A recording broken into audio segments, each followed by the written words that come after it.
Put his head in on. He probably did that while he was working for Conoco. He did it for his master's in Houston at University of Utah.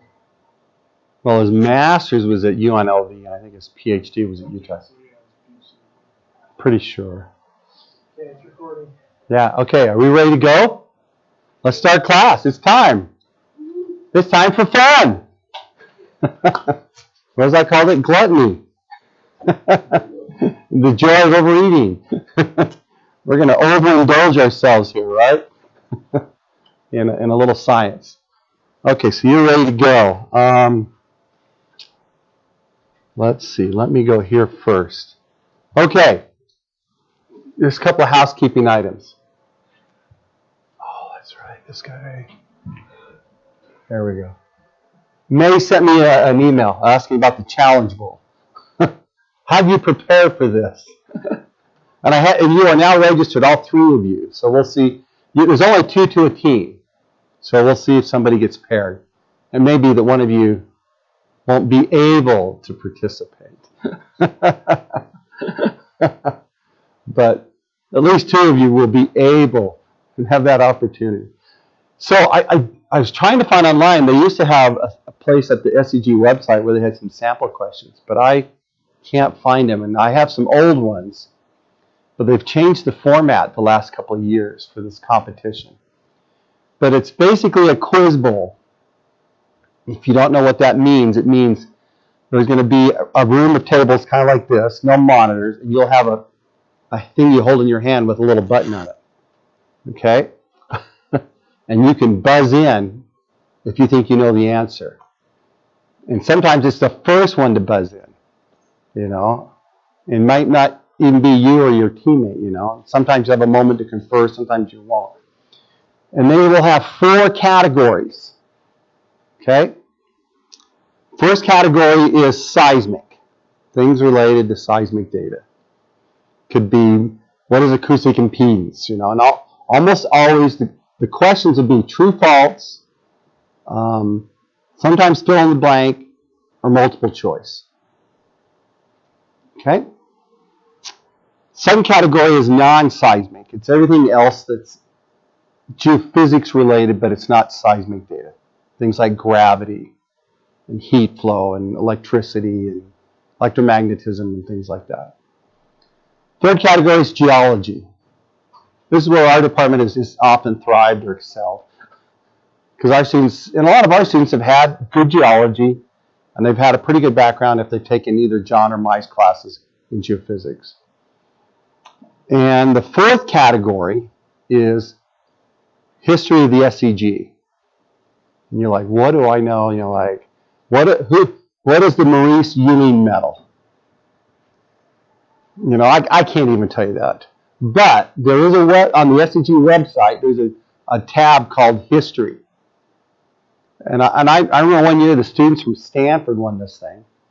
They printed out all the pages from the SEG History section, and on their flight from San Francisco to Denver, they just kept going over. And they nailed all those questions, because most people haven't got a clue what's in that section. So if you want to take a look, if you guys want to sit down, I'm happy to go through some of that with you. I'll show you where that is. So those are kind of the 4 categories. And, you know, if there's 12 teams, they'll do a round 1 and they'll eliminate half of them. Then they'll do a round 2 and narrow it down to 2 or 3 teams. And then they'll have a final round. So there's usually 3 rounds, and they parse it all the way down. And they do that at the local level or the regional level and at the international event. When we did the international event, they had 17 teams. And they took it down to 8 after the first round, and they took it down to 3 or 4 into the third round. And each round you win, you start over at 0 points. So it's a whole new competition at each round. Does that help you? Give you a better perspective of what we're going to do? And they'll have food there, and there'll be lots of other people wandering around, and sometimes there's a sponsor that will talk about their company and why they're good, and you should go to work for them or something. Might be an opportunity to meet some people. I say come and have fun. You're not getting a grade on this. No one's going to think ill or worse of you for having participated and not won. I've never put an expectation on have I ever? I mean, you were in class yesterday when I explained it, and I said, just go have fun. That's my only expectation. Enjoy the moment. Okay? So don't feel pressured. And I think in some ways maybe that's why we've won. I mean, I've seen pictures from regional events where they'll have 200 people in attendance. Ours don't tend to be 30 to 40 people might be there. It's often in a smaller room. So, okay, that answer that question? We good? Okay, we have your airline tickets booked and a hotel booked. So our flight's at 8:37 in the morning on Tuesday, and we don't get home till about midnight on Wednesday night. So, What time is the flight again? 8:37. I'll send you an email, but it's 8:37 a.m. on Tuesday morning, February 21st. So are we going to take a van from BYU? We'll take a van from here to there. Yep. So we'll just leave it parked at the airport overnight, and we'll grab the van on the way home. Okay. So next thing, getting started. I don't need that. Okay, how do I get out of this one?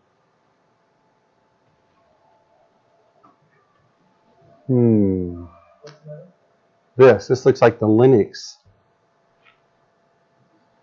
Can you get rid of that for me? Whatever that window was. Oh, that's a picture of it. Never mind. Okay. I'm going, what is that up there for? How come I don't have anything here?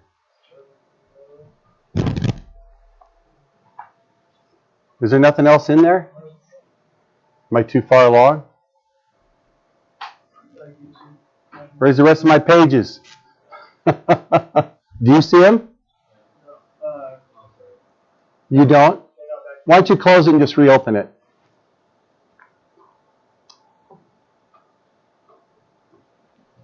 Go to actually up here to 576, and we'll do it from there.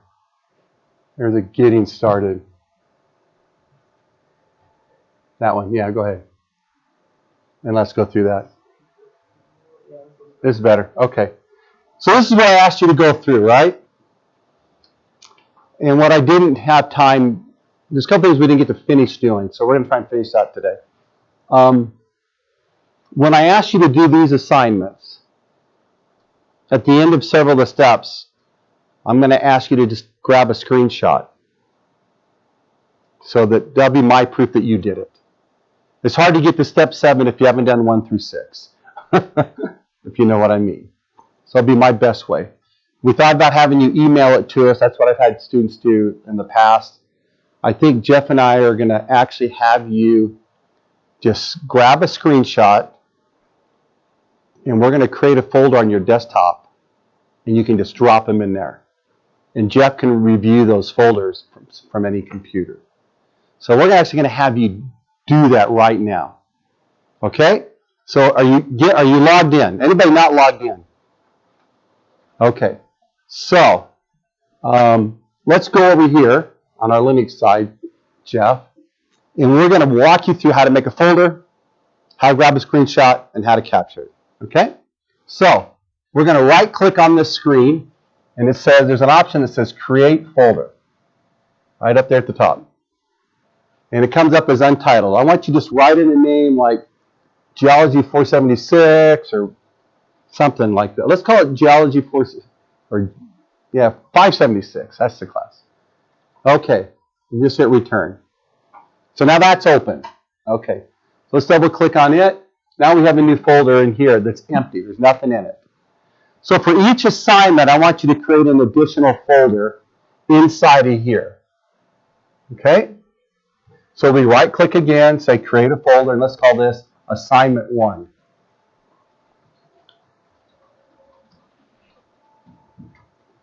Now I hope that the spaces work. Linux can be funny about spaces and file names. We're about to find out. Okay, last thing. Just click on your screen, with your mouse on your screen anywhere, on your keyboard, just hit the button that says print screen. So in your case, you'll get 2 windows. You'll have the whole thing it creates it as a single desktop. It's going to ask for a file. It's going to say in what folder right here. So let's go over here and click on that. And let's go up to, click on your home directory, and then choose desktop. And then go ahead and click on there again. Go other. Yeah. Now go to, you're in desktop. You see there it is. Double click on 476. Double click on assignment 1. Now you can say open that location. Click on that. Give the name. Give it a name right here.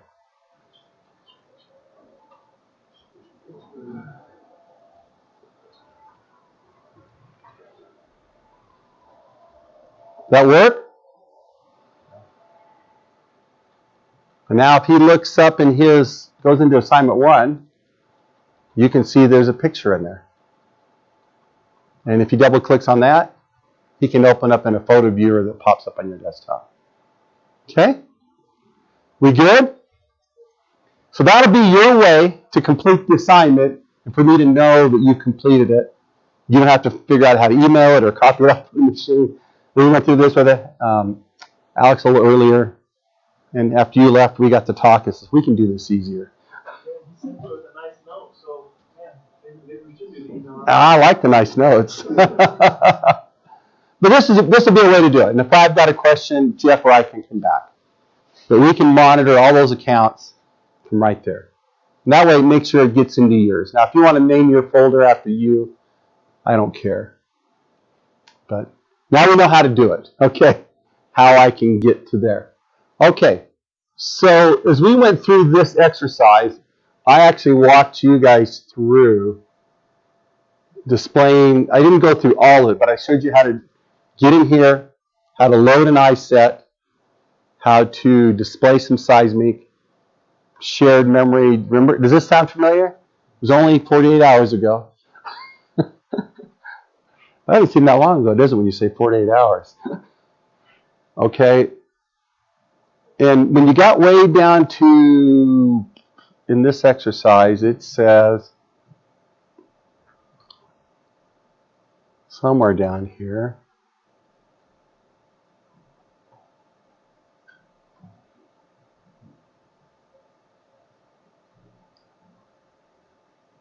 is this the right one? Oh, this one actually has more. Oh, okay. Okay. There we go. So there was this exercise that says instructor-led exercise.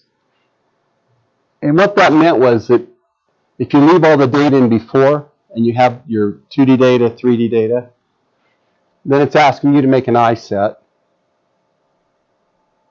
And when you get done making the iSet, it says you ought to have something that looks like that when you got done.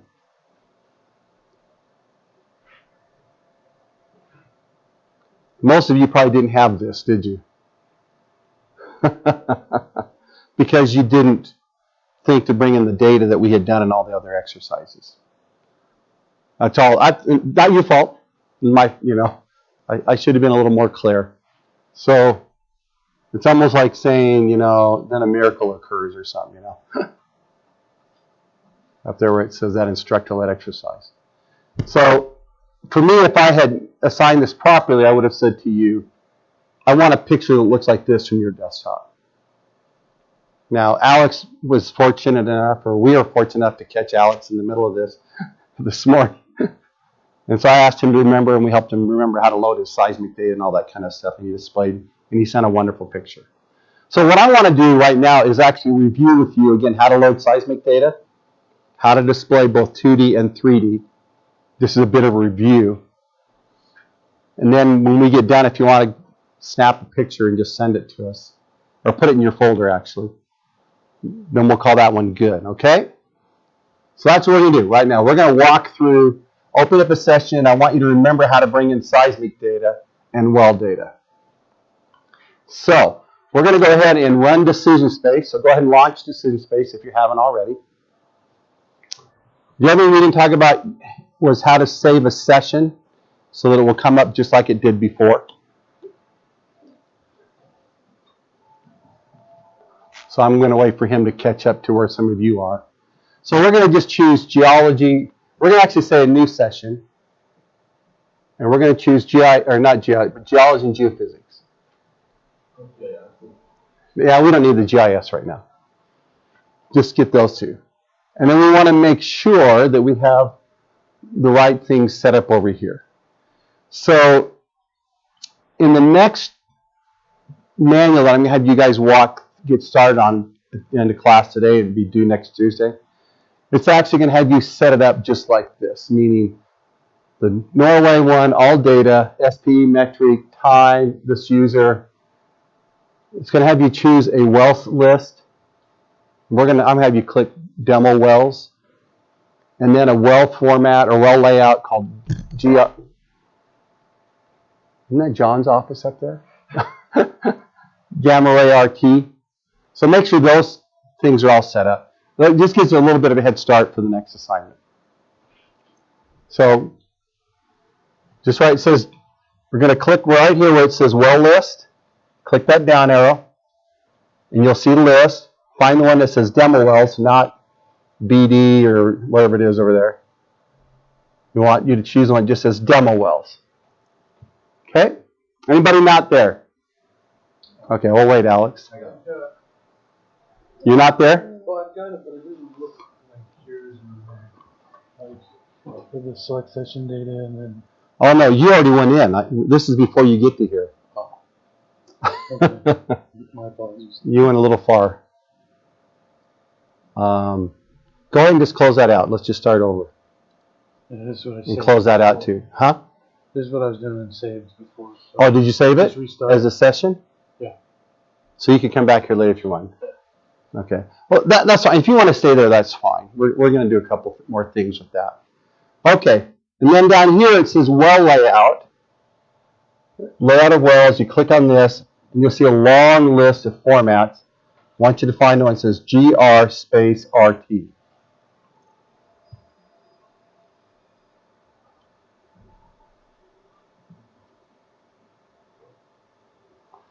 And we'll get you there in a minute, Ben. Did you say GRRT? Uh-huh.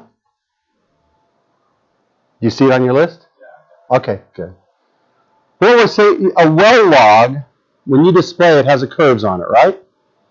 And a well layout is defining simply. In the next exercise we'll give you, it's going to walk you through what a well layout is.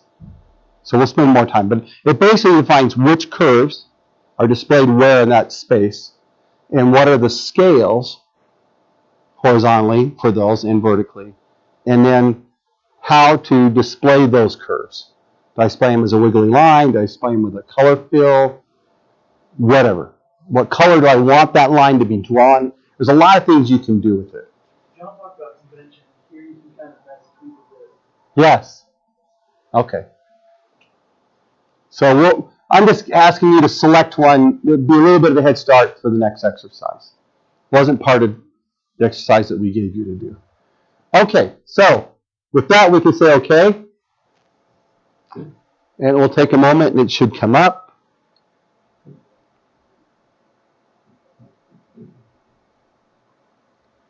If I just started a new one, I'm just going to walk you through this a bit of a review. Because you're going to need to be able to bring data in as we do these exercises. So I don't want it to become lost in your mind of how I did that. Okay? So now we have this kind of blank box here. There's some data here, but it really just has a list of well lists, and it's got a list of the curves, okay? Or the log curves that are available in that well format. That's all that is. So we need to come over here to Tools. Is this ringing a bell?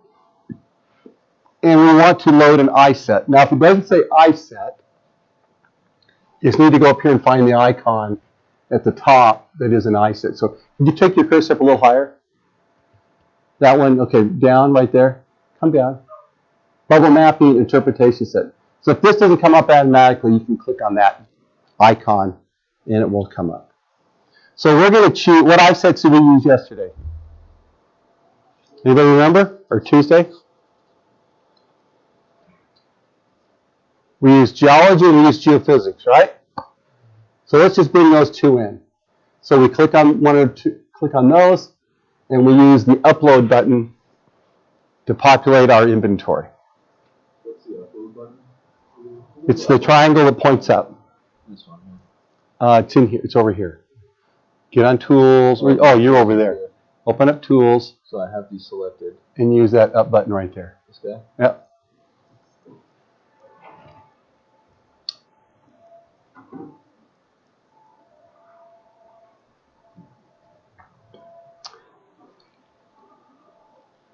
So, when is anybody not loaded now? We're all there. Good. Okay. So, if we want to display seismic, 3D seismic in here, what do we need to do? If we want a cube. Okay, but before we drag the data on 3D, what do I need to do to it? Huh? Like load it on the machine or something? Yeah, upload it into what we call shared memory. So if right now, by default, there's two. Is there only two? Or is there three there on yours? Yeah. So there's a depth version which we can't load because we're in what mode right now? We're in time, so we're not going to load depth data. So we've got two volumes available to us. But if I try and just drag that into over here, just drag it before I do anything. Notice it comes up with inline, cross line, and slice. I can't do box. Try and click on box. Nothing happens. That's because right now it's just going to pull the data from the server and it's just going to slice it in one of the orthogonal directions. So if we want to be able to get the cube, it's requiring us to pull it from there and load into the memory on my machine. And that's called upload to shared memory. Remember us walking through that? So we're going to cancel that. We're going to right-click on the volume, and we're going to choose this load to shared memory. And we're just going to take the full data range, and we're going to say, OK.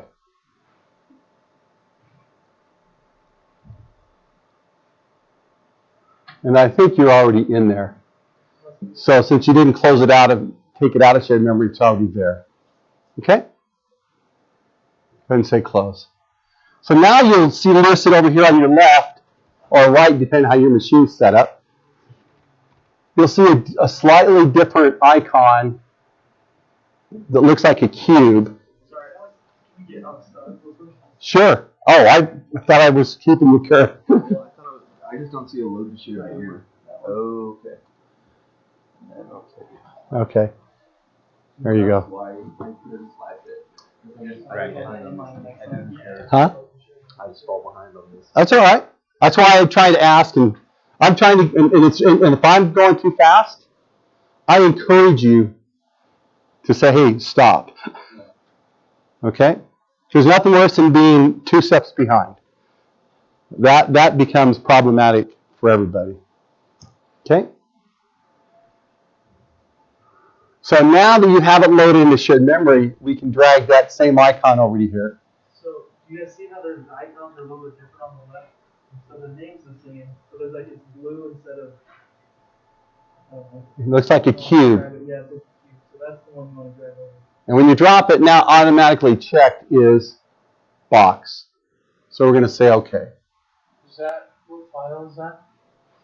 We use the full offset CMP.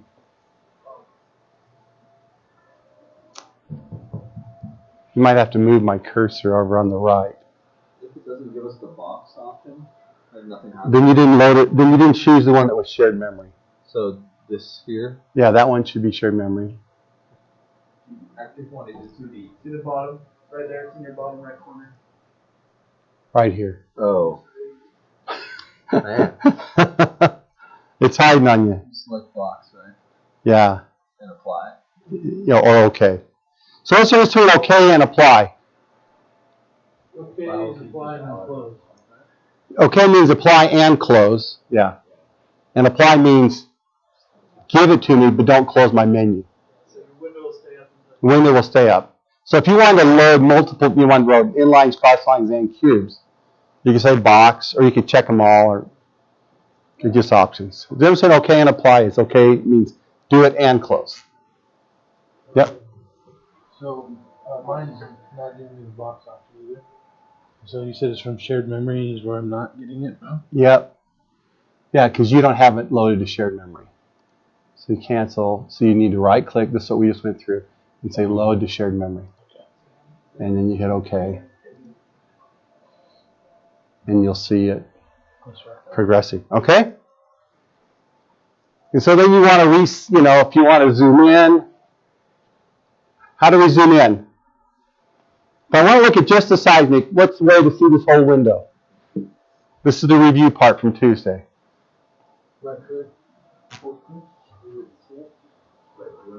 I want to fill this whole window with just this tab. Say that, May? Just double click on the tab at the top and you'll get a full window. And if you double click on the tab again, puts it back into as a separate tab. Okay? So let's go ahead and make it a full window for a moment, Jeff. Okay, so now we have our data. At least our 3D data. And we can move that, we can resize that probe and you can actually move the probe around. Or you can animate. How do we animate a face? Yeah, put your arrow, make sure it's in arrow mode instead of hand mode. That's one way to do it. And then hold down the shift key and you can drag any one of the faces that cursor is sitting on top of. Another way to animate it is to, and you can do this in hand or arrow mode, is to grab the handles, these little green cubes on the side, and with the left mouse button down, you can drag it and resize it.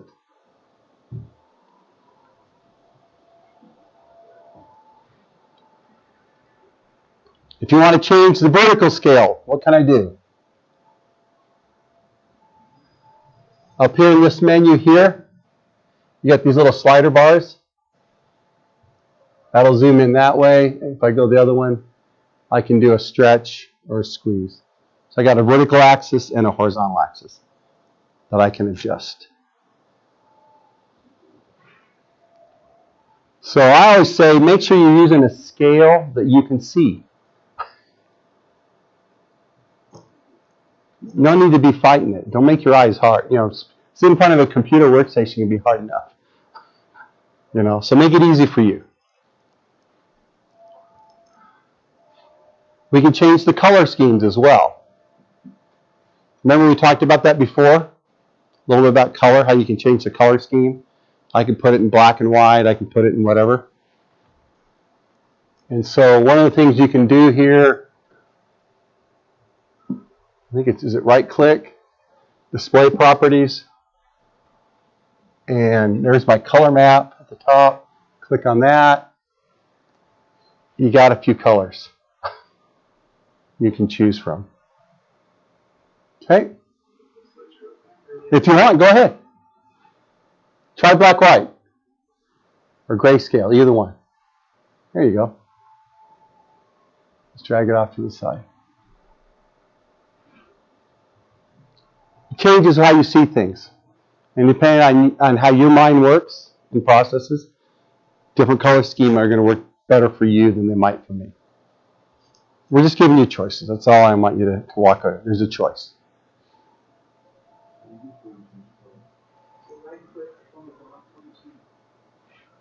Right click. So almost always, anytime you put your cursor on an object and hit right click, you're going to get what they call a pop-up menu. This is pretty standard regardless of what software packages you use. Options come up on the right click on your mouse button. So this mouse is considered a 3-button mouse, right? Right mouse button, or the left mouse button is 1, middle one is 2, right one is mouse button 3. You'll hear people talk about that way. So that wheel is your middle mouse button, or mouse button 2. Okay?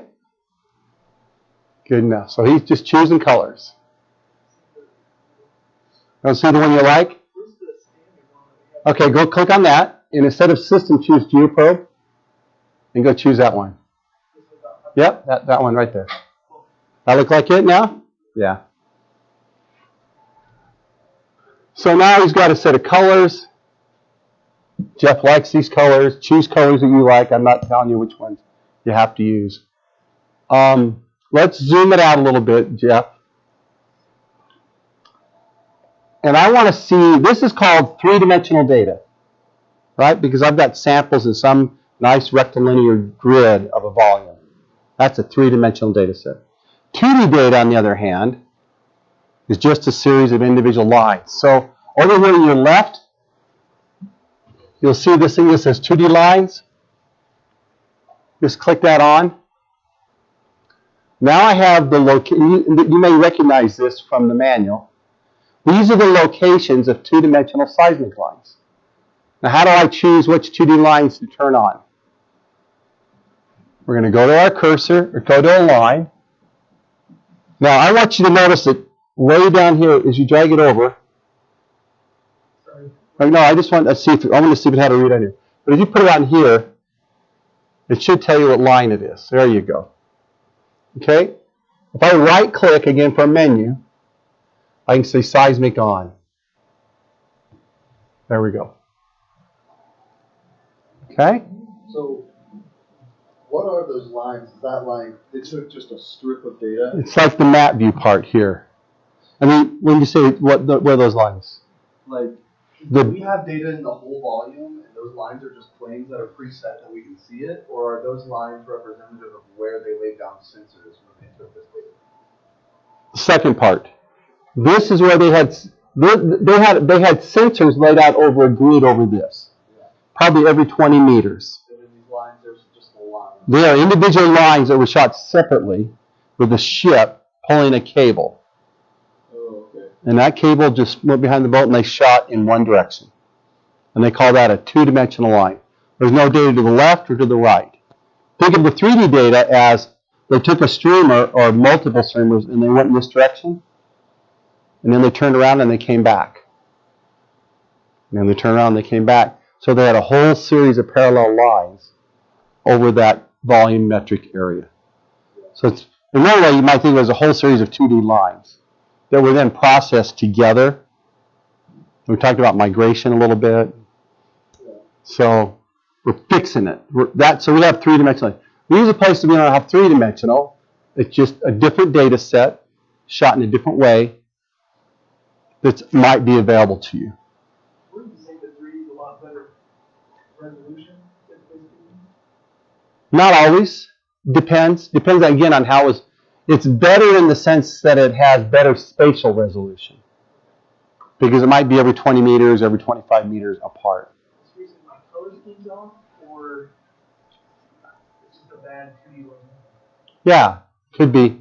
And for whatever reason, the projector's not maintaining the resolution you have on your monitor. And we need to play with, maybe it's something in the projector, I don't know. On your monitors, it looks way better than it does up here. And that's okay. So you can turn on individual lines, you can turn them off. How can I turn it off? Just right-click on the line and choose seismic off. And it turns it off. So that's looking at 2D and 3D data. Okay? If I want to see the wells in here, what can I do? Where's my well list? Go down my inventory, find well list, turn on demo wells.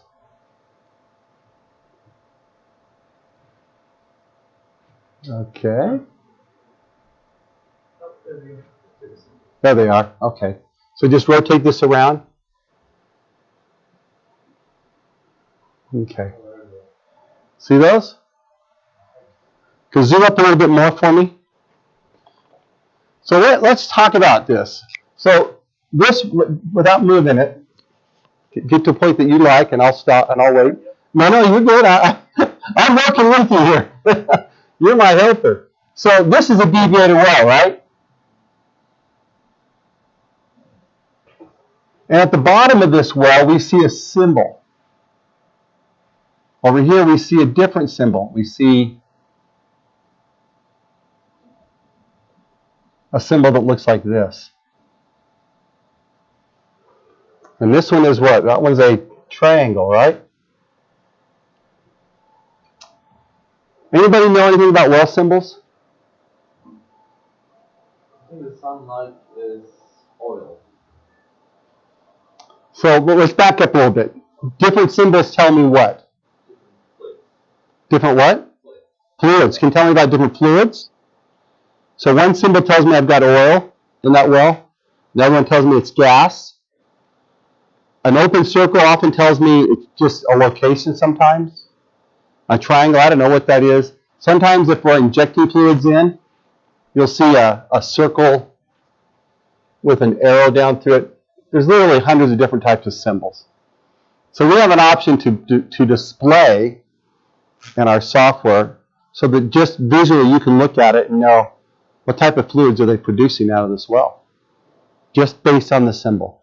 We can also display them in a map view. So let's minimize this just for a minute, or double click on that, and just go back to our tiles. Let's bring up our map. And I want you to drag, and go ahead and make that full. And I want you to turn on the well list in there. And let's zoom up on that.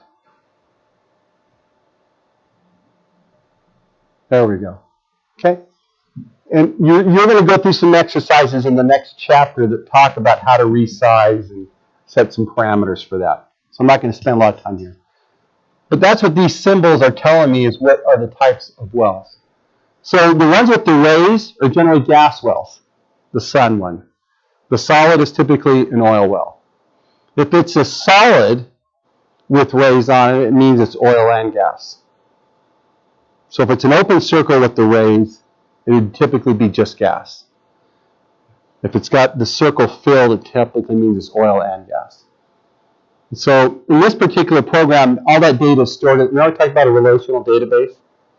We store all that information in the database. What type of well it is, what its location is, who operates it, all that kind of stuff.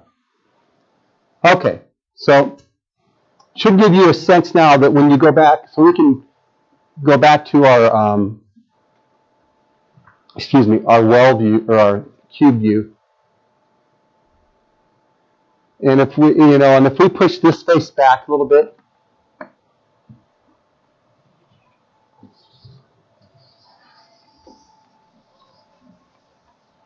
you can actually see the wells display in here. Okay?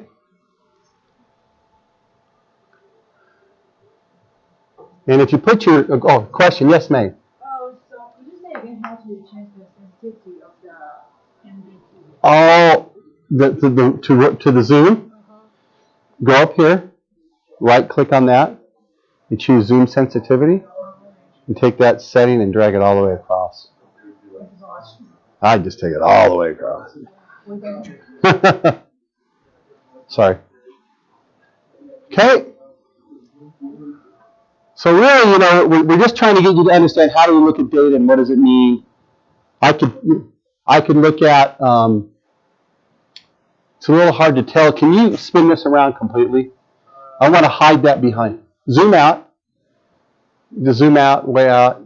Then put that on there. What is it? The key you hit? Is it M? Hit M and just center on that guy. On that probe. Just on the probe. Now 180, you say? Yeah, I do want to do a 180. There we go. Okay. Now if you zoom up on that.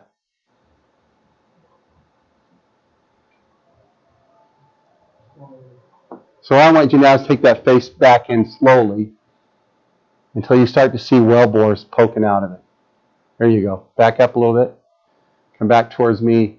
I'm going to follow this chase down to that. Okay, so now let's just zoom up pretty close on one of those.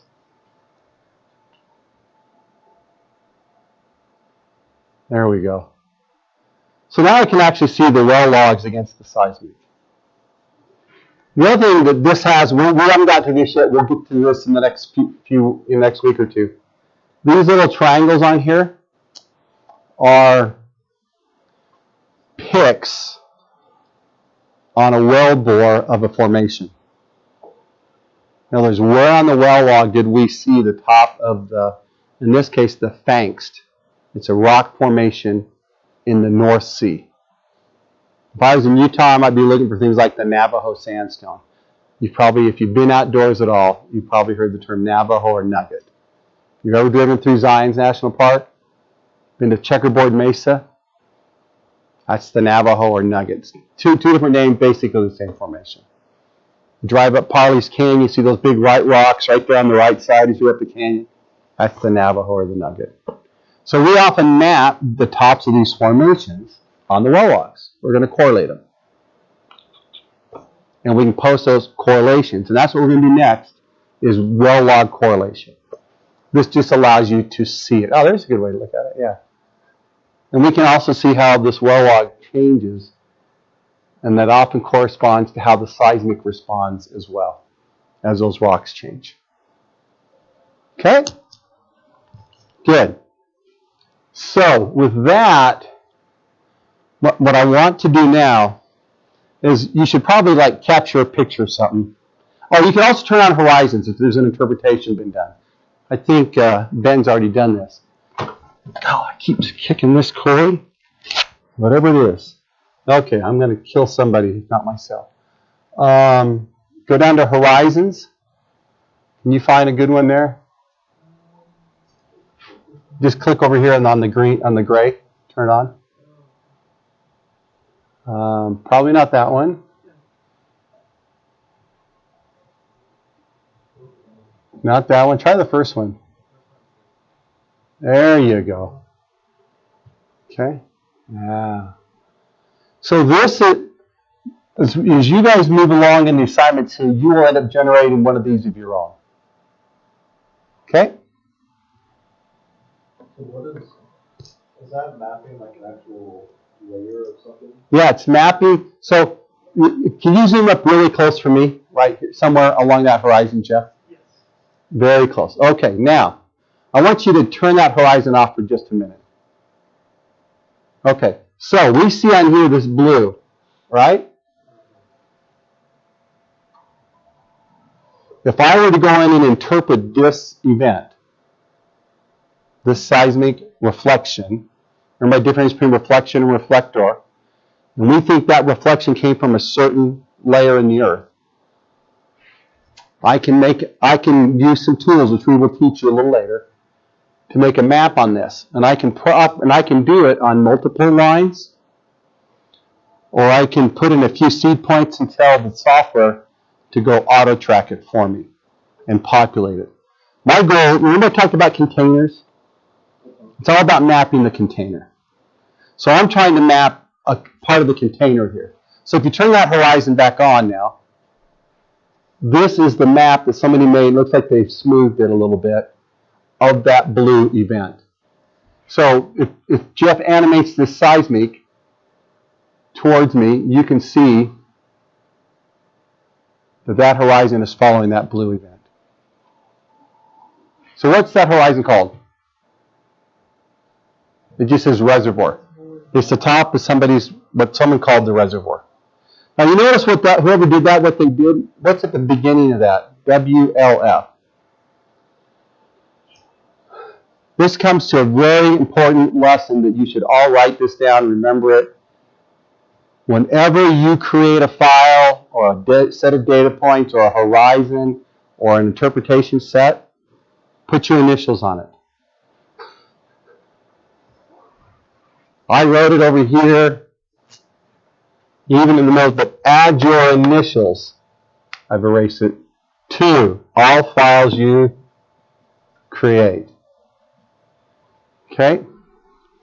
That way, whenever you get into it, I don't want May to call a file My Horizon and then have Hanif come in 2 hours later and create one also called My Horizon.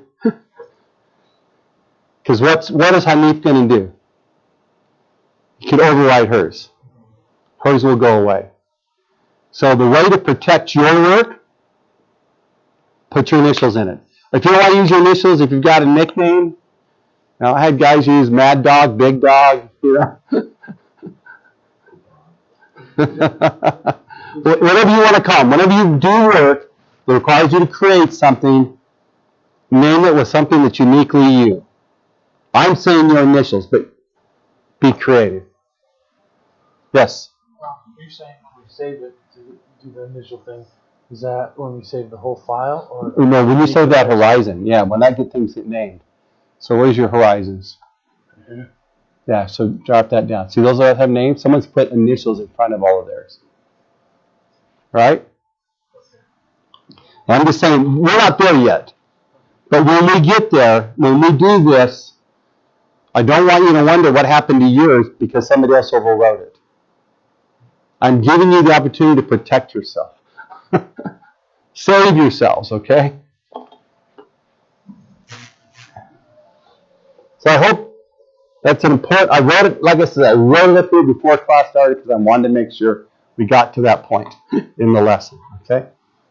That with software, don't always assume that it's taking care of you, okay? Take measures to take care of yourself. Protect your work. And that's true whether you're working here at BYU or you're working for Shell or you're working for a one-man company. Protect what you do. The other adage we often say is save early, save often. You know, if anybody's ever made an elaborate PowerPoint or a spreadsheet and had it crash and you couldn't recover it, you know, why do you think Microsoft came up with auto recoveries? Anybody ever had that experience? You were glad for the auto recovery, right?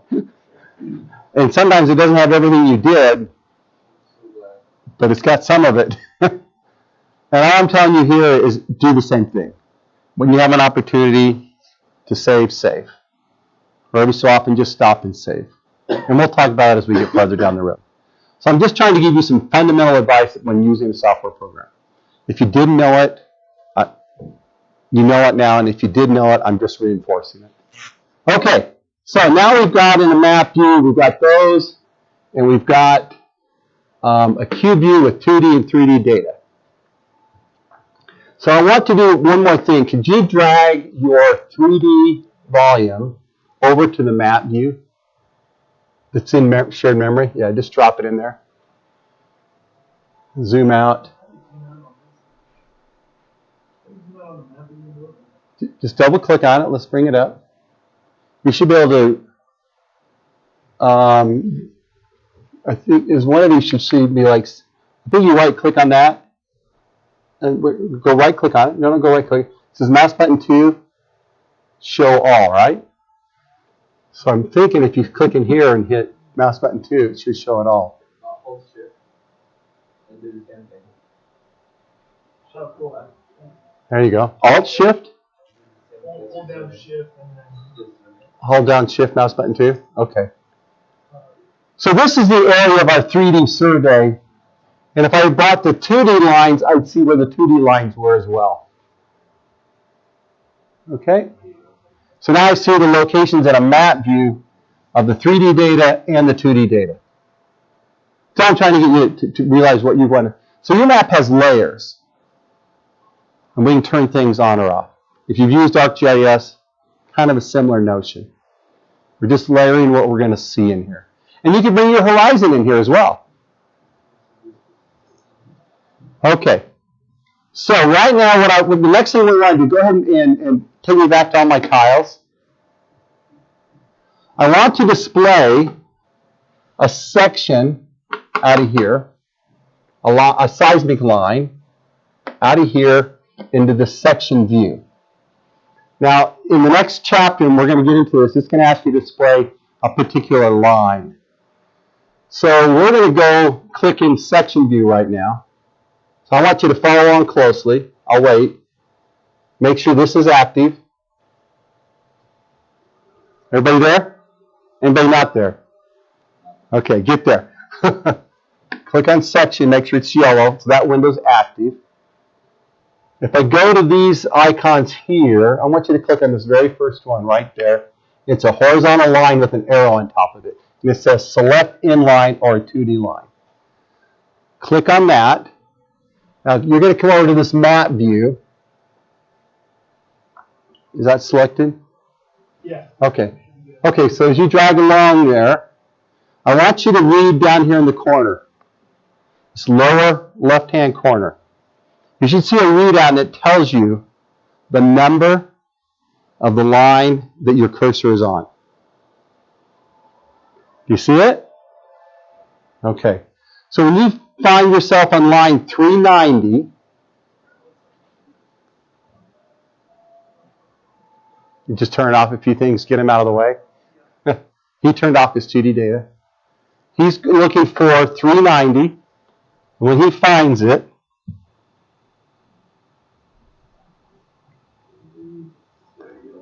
you're on 390 there? Just hit your mouse button 2. Oh, we got to do another thing. We need to drag the 3D data into here. So just drag that 3D volume that's in shared memory and drop it into this window so it knows what seismic volume to use. 3D. Yeah, the 3D from shared memory. And there. Click on the 3D one. Turn that one off. Just turn off the structure. There you go. There you go. Okay. You just had 2 of them turned on. That's all right. That's how we learn, by making this. They're not being exactly right. So what have I just done? I've gone to my map view, and I've selected a location where I want to see a seismic line displayed from, and I've dropped it into there. And you hit the middle mouse button for it to display. Okay, so click on this. Let's try that. There you go. You got it. Now, if I want to just play with this line, I could do what? I could make this thing fill, right? By double-clicking over here on the tab button. Now I've got my full line. There's 2 scale bars on here. Horizontal one and a vertical one over in the upper right.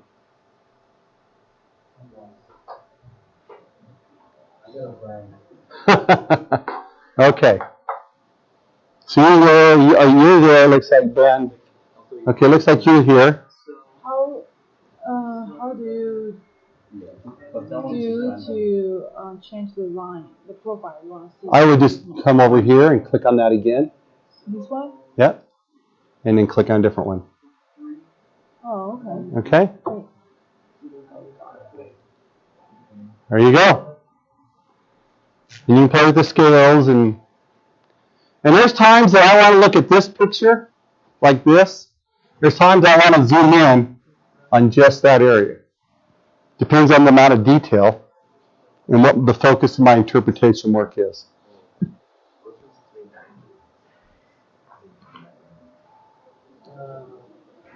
Oh, what else can we do in this display? Let's add the wells. So, make sure that this one is active. Go over to my well list. If I scroll down here and find well list and click on demo wells.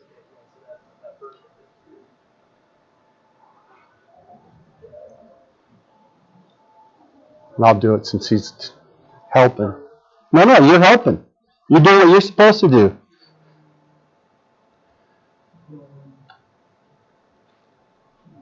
There we go.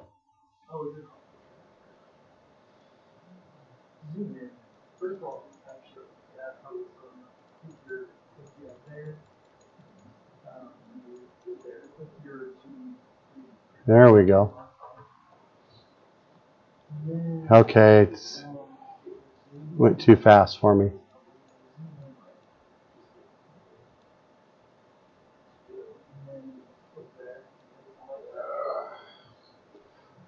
So this is a cool way to look at your data. Alex, it looks pretty good up there. So what am I looking at here? What is this yellow thing on this well log? Any guesses? Huh? Clean, meaning what? Sand. Very good. So on a gamma ray log, the lower the count, the cleaner, we often use that term. There's less radioactive material in there. It looks like, so we've chosen a color scheme and setup to display this as sand. So we can see the shales and interbedded sands right up against the wellbore.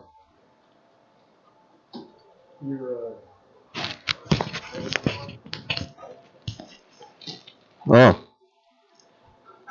thanks. So this is why we often want to display logs against seismic, so we can see what the seismic response is of the log. Okay. So we're going to shift gears a little bit. I'm gonna have to log in, I guess, since it went dark on us. I'm going to pull up a new manual on your desktop.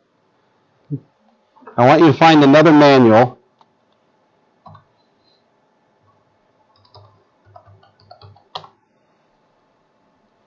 Called DSD Geology Module.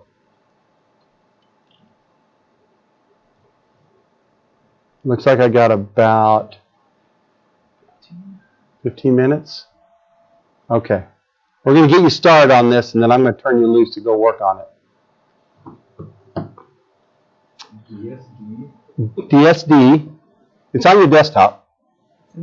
It's actually a folder called something. What's it called? BIDST. Yes. There you go. DSD doc manuals. And it's called Geology. Geology module. Okay. I've just got mine on the other computer to make it easier for you guys to see both at the same time. Okay.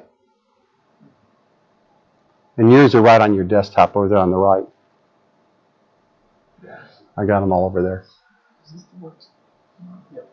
There we go. Okay. So this document is dedicated to doing a number of things related to well logs. Not going to do seismic interpretation. We'll get back into that a little bit later. So we want to look at well logs first. And so the first chapter is on well pick interpretation. Remember I talked about picks briefly? We're going to go through a series of exercises to do that. So this is done mainly in something called correlation view, which is a window we haven't looked at yet. Come on. There you go. Okay. So we're going to use something called correlation view. So the first couple exercises is creating a custom well layout and then displaying the wells in the correlation view. And the steps in the manual are pretty good. There's a couple things they've left out. So we'll try and get started on that, and then I'll just say go finish. Okay? So we're not going to worry about chapter 2, and we're not even going to worry about fault interpretation and converting well layout from SeisWorks. We're really right now going to focus on these first 4 exercises. Okay? That's all I really want to worry about for here. God, it doesn't go up and down. So could you drag this? You're going to have to roll that for me. Thanks. Yeah, let's go right to where we're going to start. Okay, keep going a little bit more. Okay, so well layout, as I said earlier, talks about how I display which curves where, how, color schemes, which logs, whether I want it to apply to all the wells in the data set or do one-offs. Okay, keep going on. So this basically walks you through to get started, and this is what I focused before. Come up just a little bit more. There you go. I asked you to set those things up right there. I asked you to choose the gamma ray RT, the demo wells data set.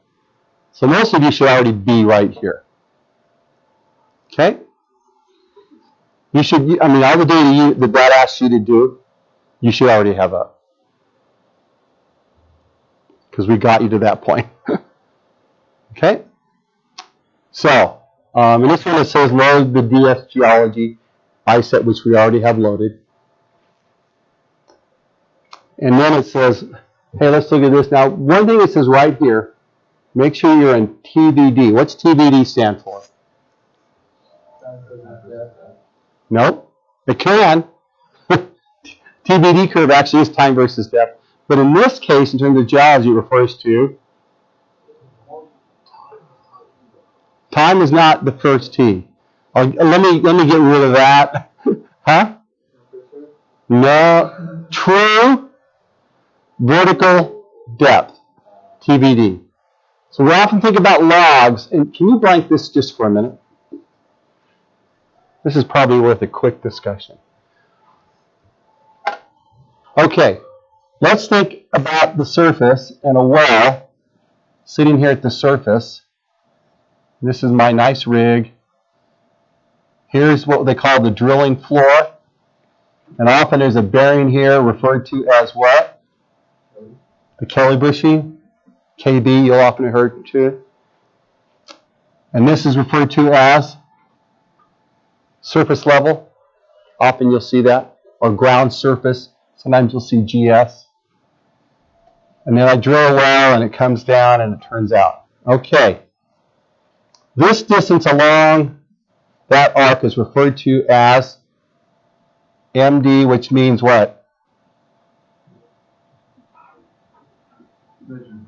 Very good. Appreciate that. Okay. You also have something, this distance here is called true vertical depth. So I'm just trying to bring some nomenclature in here that you understand when they throw these terms at you, what they're referring to. So true vertical depth, measured depth. Occasionally, say this is on a mountain, and here's my sea level, right? We would call that sea level also, or SL. But let's write C in there. So here's sea level. Sometimes we'll refer to depths and wells as TVD sub C. If you've ever heard that term or seen it, it's basically where is that point. And so all of these depths may be referred to on a log as positive and everything down here as negative. We're not going to get into that too much in this class, but just so you're aware, some people refer to everything as sub C. When you're offshore, it's no big deal. Now, what's interesting, where's the measured depth measured from? Huh? It depends. It can depend. What can it depend on? Yeah, and so where do a lot of log measurements measure from? From the Kelly bushing. And so when you get a well header or log information, you want to see where their reference point is. Is it KB? Is it the deck, the drilling floor, or is it ground level? And I've seen them all. And I've seen at times it says nothing. And then you got to try and really do some sleuthing to figure out what's going on. So you'll see all three of those things. So when we load this data into the database, we actually tell it. If I have some wells that are given as DF and some as KB, I'll put that into the database and the program can make the automatic corrections for me. So good to know. Okay? So we're going to choose DVD in this exercise as this is said. Okay? Right there. It says in big red letters. It's highlighted. Make sure you're working in depth. Okay, so let's go ahead and turn that screen back on.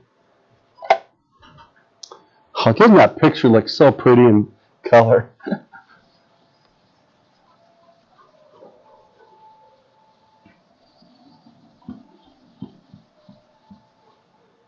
Okay, so we're going to switch. Actually, each of these, let's change this display here in section to TBD. So that's highlighted there. I go up there and I choose TBD. Now, what happened to my seismic data? What happened to my seismic data? Why isn't my seismic data displayed? It's time data. It was time data. And now I've said I want to display data in the depth domain. Now, it just so happens that we're really fortunate here that if you go back up to my 3D volumes, you'll see that there is a depth volume. Okay, and so I think you just drag it into there. There we go. This time volume was converted to depth. So when you see the picture in your book, this one, that's a depth volume of the seismic data. Okay? So you're just wondering what they're telling. They don't tell you all of those things, when you read that. So and when I switched this to depth, my cube went away because my cube volume was in time. Okay? So that's okay. We're going to work in depth for right now. For this exercise here, next few exercises, we're going to work in depth. Because we're going to work mainly with well logs. How did you switch that over to depth? I did two things. I clicked on this window right here, made it active. Then I went right up to there, and I chose the domain to say TBD. And then once I was there, I had to switch out the seismic volume from a time volume to the depth volume, which came loaded when I loaded up the geology and the geophysics ISETs. Okay? You won't always have depth data for seismic. Although now, I was at ExxonMobil last year representing the college. Talking to a guy there, he says they rarely work in time on seismic anymore at all. Everything is converted to depth. Because I haven't seen time data in a long time. And that's all I worked with, because we rarely had depth data when I was in the industry. So the industry is evolving and changing. Okay. So that's how we get depth data. That's how we looked at. That's where that picture came from. So it's got well logs up against depth data. So you have to scroll that for me. I don't know why this particular app's not working with the touch screen. Okay, now we've only got, what time is that? 3:30 what? 3:30, I got 5 minutes. Okay. Go to the Tools tab, which is here. Click Tools. I'm going to have to rush you through this really fast. We're going to be in Section. Let's make sure we're in Section. Click on Section. Click on Tools. And it's going to ask you to click on a tab. You're not going to see that tab that looks like this, and you don't see it here. That's because you don't see them all. There's a little drop-down arrow. Click that. And you're going to come down. Yeah, it's right on the bar. This is the exercise we're going to define how you want your well layout to look. They're going to allow you to make one. And they're going to tell you to write your initials or whatever moniker you want when you make your well layout. Okay? So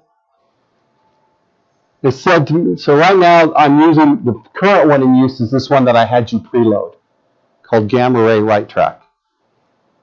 Okay? Can you scroll up for me? Okay.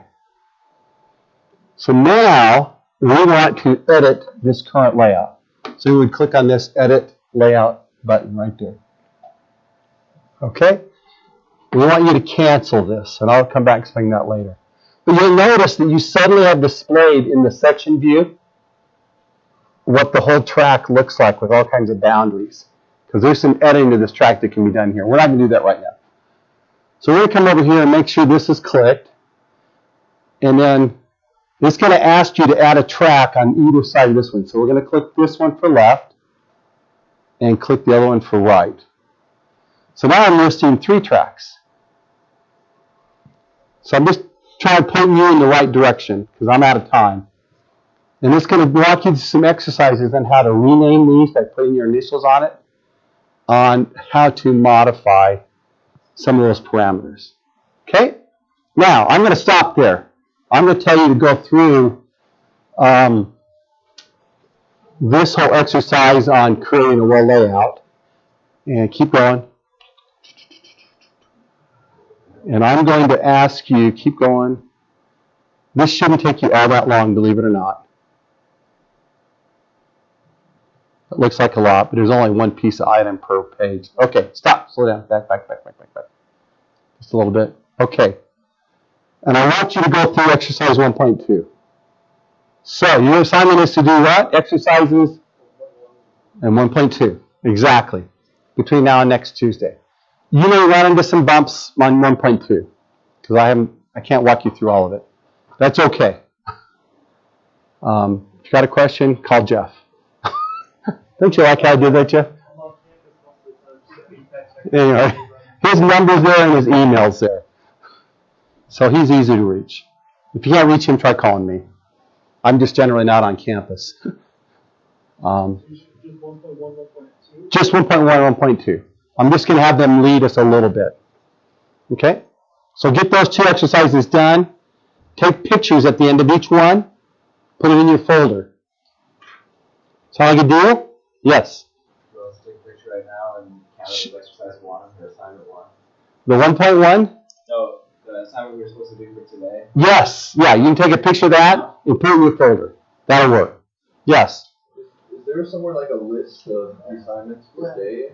Or is it just every day we show up here and write down? I haven't put them in there. No. I should. So I've let it be a little flexible, mainly because I didn't want to keep us, if we needed more time, so that's why in my calendar, it wasn't, if you look at the spreadsheet that I posted, it's kind of more week by week rather than exercise. Do you want the exercises posted as we make them? Would that be helpful? I think that'd be helpful. Okay. But for right now, so for next time, we're supposed to do 1.1 and 1.2 in the geology module. Okay? And like I said, I've just found that learning software, sometimes it takes longer, and rather than just leaving it behind ununderstood, I'm going to give us some flexibility. So, if that's hard for engineers. I have an engineering mind, and it's hard for me. But geologists are like, whatever. What does the perspective do? I said Tuesday come with a reading list and some articles. Which reminds me, something happened here. Yeah, something got turned off. Go down one more and bring up the, bring up that. And go to this tab here. Yep. So for those that are working in the Uinta Basin, here's a paper that I wrote. I just went and found it on the web and downloaded it. It was a paper that Dot Morris and I and a couple others did on the Entrada. And I've written some similar papers and some other attributes that are out that I can use. Here's one. You have to click on that for me. On the Illinois Basin that John wrote on a proposal recently. That his name and my name and a couple others are on. Just a quick example that you can go find information out there. I don't want you to think it can't be found. John's out of town through Friday. He'd hope to be back by tonight, but he's not. So on Tuesday, he can provide, or you can reach out to him before then and ask him about the ADM site. He's got a whole reading list. And I think if you go to the end of the Illinois Basin, I don't know if there's a, go all the way to the end. I don't know if you have any references in there. No. If you look in my paper, go to the end of it, go back up a page. I thought there was a set of references in there, but we'll have to go look. But we can get you some more. But I'm saying I want you to go do some digging. So come Tuesday, prepared to talk about your reading lists, and we'll ask each of you guys to spend 5 or 10 minutes talking about what you've learned from the literature.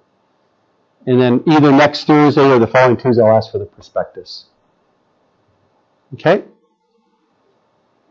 I sent mine to you guys. I don't know if you saw it, but I sent mine.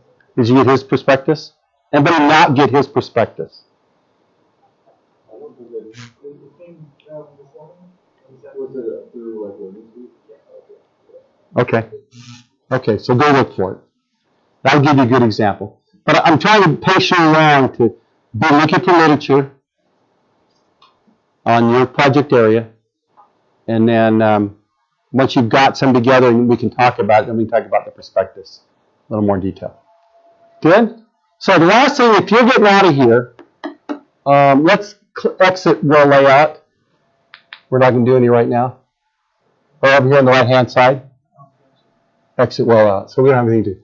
When you get out of here, if you want to be able to walk back in and have this look exactly like this, go to the word file, and go to Save Session As.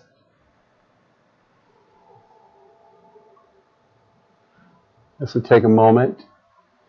Okay, now you have the opportunity to give this guy a name right here with your initials in it.